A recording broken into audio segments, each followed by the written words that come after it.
Hello everyone, today I am reading chapter 19 of The Boy Who Sailed the Ocean in an Armchair by Lara Williamson. Publisher is Usborne. ISBN number is 978144095 Okay, chapter 19. When Billy and I get home from school, there is a letter with Dad's name on it sitting on the hall mat. Carefully, I pick it up and stare at it. On the front, Dad's name is written in swirly pink ink, and on the back it says Dovedale House. I think back to Camille's phone call. She says she was from Dovedale House, and I reckon I've just had a thought worthy of Snoop. If you were dating someone and you were ringing them up, would you say, "Hi, it's Beckett from Flat B above Crops and Bobbers"? No, you wouldn't, because your girlfriend or boyfriend would already know where you lived. Sweet baby cheeses! I need to look up Dovedale House on the internet. Dovedale House, Centre for Counselling, 12 Cherry Blossom Way, Eden. Serving Eden and the surrounding area since 2001. Appointments available at short notice because it's good to talk. Camille Ogden, Orla O'Brien, Kimberly Lang. Important information for Snoop. I don't think Camille Ogden is Dad's girlfriend after all, and my suspicions have been confirmed by what I've just read. Dad has been seeing Camille Ogden to talk. Maybe he's talking about how much he loves Pearl. I mean, he's just told me as much. He doesn't hate her, he loves her. And that's why we saw him at the bubblegum pink house. He was telling Camille, or Orla, or Kimberly, perhaps one of them is the lady in the polka dot scarf, all about it. For years, after Mum died, I, Beth and Nana, said exactly the same thing. It's good to talk. Don't bottle up, because then the bottle gets all full of pressure and explodes. Me. I told Pearl about Camille Ogden and got her all cross. That's why she argued with Dad after the party and he was arrested. It was just a big mix-up and completely my fault for getting it wrong in the first place. Notes about how to put it right. When Dad gets home, I need to borrow his phone. Snoop has worked out that Dad loves Pearl and Pearl must love Dad more than the naked man, or why else would she be so angry that he was going out with Camille Ogden, even though he wasn't going out with Camille Ogden. More important information. I got it all wrong and I made Pearl suspicious. I have to do something to bring Pearl back for good. I have to put it right, and when Pearl does come back, we'll have our almost mum again. We'll get hugs like we used to, we'll paint pictures and eat green things. Not bogies, even if Billy likes them. Instead of takeaways. Pearl will be able to attend our nativities like she used to. We'll get 768,800 kilometres of love too. What's more, we'll have lots of fun because without Pearl, things haven't been much fun. Billy's sad, Dad's sad, I'm sad because everyone else is sad. I have an idea. An hour later, Dad has come home from his fish delivery rounds and is in the shower singing about heartbreak at the top of his lungs, while Billy is urging Brian to walk a tightrope on the snail circus. I nip into Dad's bedroom and take his mobile phone from his jeans pocket. I feel a bit guilty when I look over to see Mum's photo on the bedside table. I have to do this, Mum, I whisper. I'm not stealing it, just borrowing. I sit on Dad's bed and punch in the message to Pearl. I am not dating Camille Ogden, the fondant fancy lady. I am just talking to her because I miss you. I was wrong to leave our house in a hurry. I want you back. Let's forget everything that has happened. I think for a second. And start all over again. I put 3 kisses and then figure it might be too many for Dad and just put 1. I hit send. Almost instantly, the phone beeps back with a message from Pearl. Okay, Sugar Plum. Sorry about last night. Let's forget it. Sugar Plum. Ugh. I'll write both messages in case Dad sees them and realises what I've been up to. As I leave Dad's bedroom, I could almost hug myself with my own genius. The rest of my Thursday night could be summed up like this. Dad got out of the shower and said he brought home some leftover cod from his delivery round and he'd cook it for tea because he'd figured out the oven. Billy said he didn't like cod unless it had fingers, and Dad said fish didn't have fingers. Billy said they did because he'd eaten fish fingers many times. Dad didn't argue, but I heard him mutter, "Oh my God," under his breath as he went into the kitchen.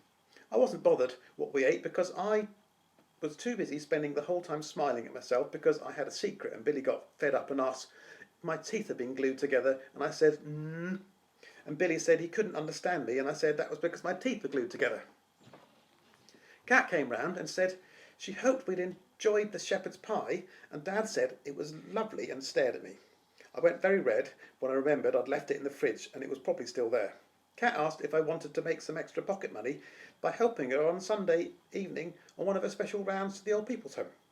She needed assistance carrying her hairdressing kit, and then I could entertain the waiting clients while she was busy. I said yes, because even though I had no idea how to entertain anyone, I like money. I'm not going to lie.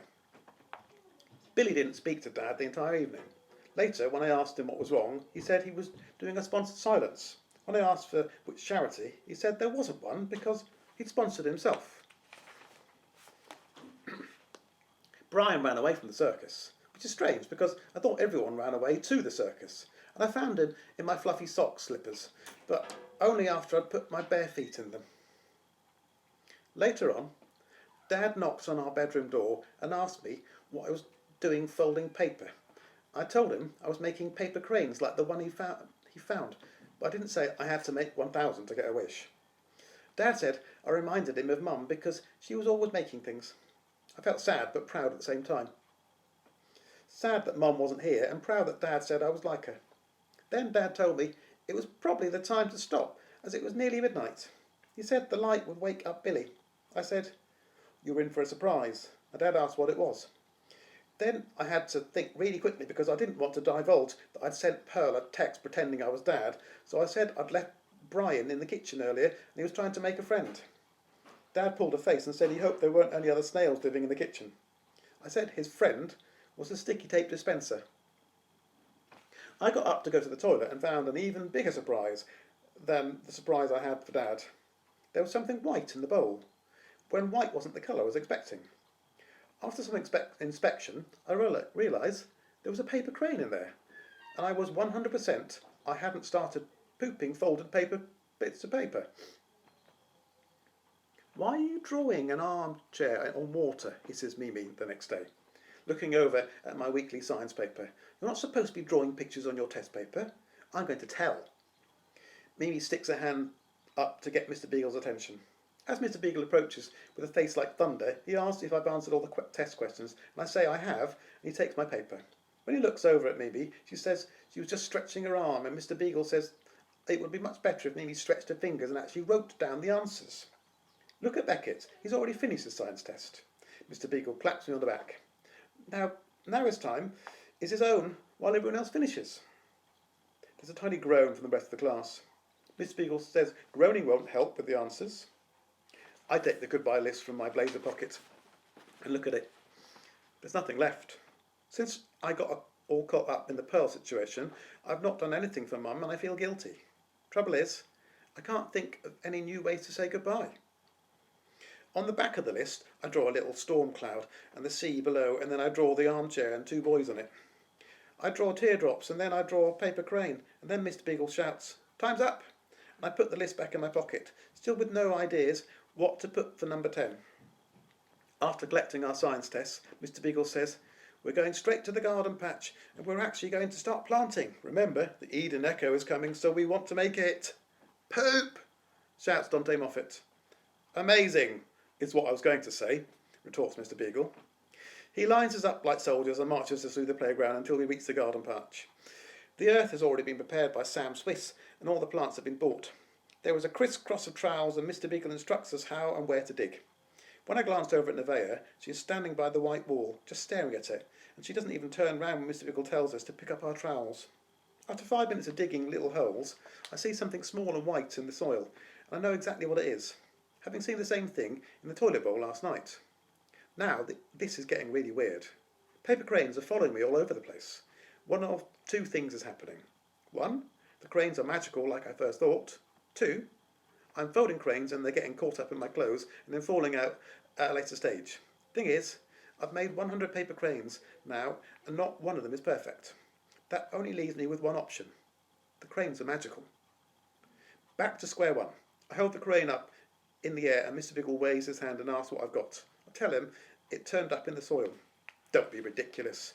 You didn't find that in the soil. It's the paper crane from your show and tell."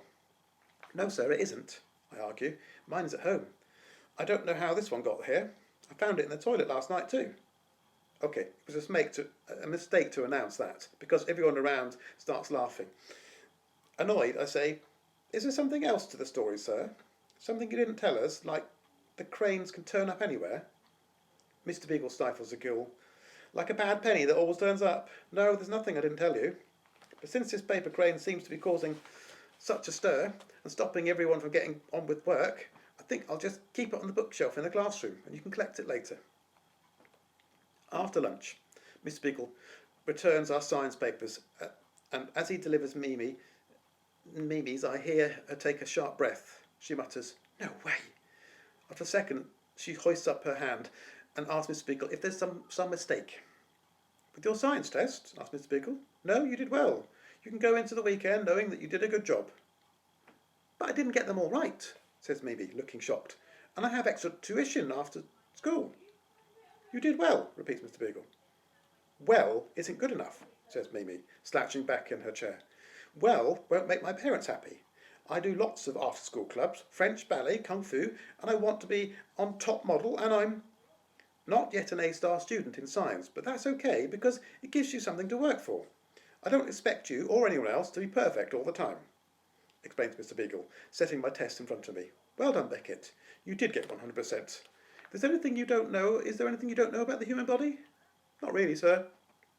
Mimi throws herself back on her chair, her lower lip jutting out. She sighs, leans down, pulls up her sock, throws her plait over her shoulder, and then puts her hand up. "Yes," shouts Mr. Beagle. Mimi says she needs the toilet. "Are you sure you're desperate, or is it just that you're upset about your results?" "It's Dante Moffat's fault, sir." Mimi points at Dante. "I've got a sore belly. He recommended getting something from Burger she wrote." "It's not my fault," pipes up Dante Moffat. "It was Beckett who recommended it." Mimi glowers at me and gets up out of her chair as Mr. Beagle says she better go because the last thing he wants is an accident in class. Mr. Beagle goes on handing out the science test as I look at mine, marvelling at my own genius.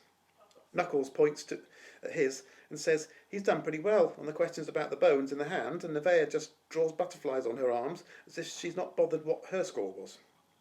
Out of the corner of my eye, I see someone at our classroom window, hands pressed flat and making stupid faces. When I look up, it's Mimi. She sees me and gives me a smile worthy of a comic book villain. Something tells me she's in no hurry to go to the toilet at all. Something tells me Mimi was lying. Later, when the home time bell goes and Mr. Beagle shouts that we're to have a lovely weekend, I hang back after everyone has gone. I ask if I can have my crane back, please. Mr. Beagle moves towards the bookshelf and his eyes scan back and forth. Books are moved, rearranged, pulled out, and the pages fluttered. "I'm sorry, Beckett," says Mr. Beagle, scratching his head.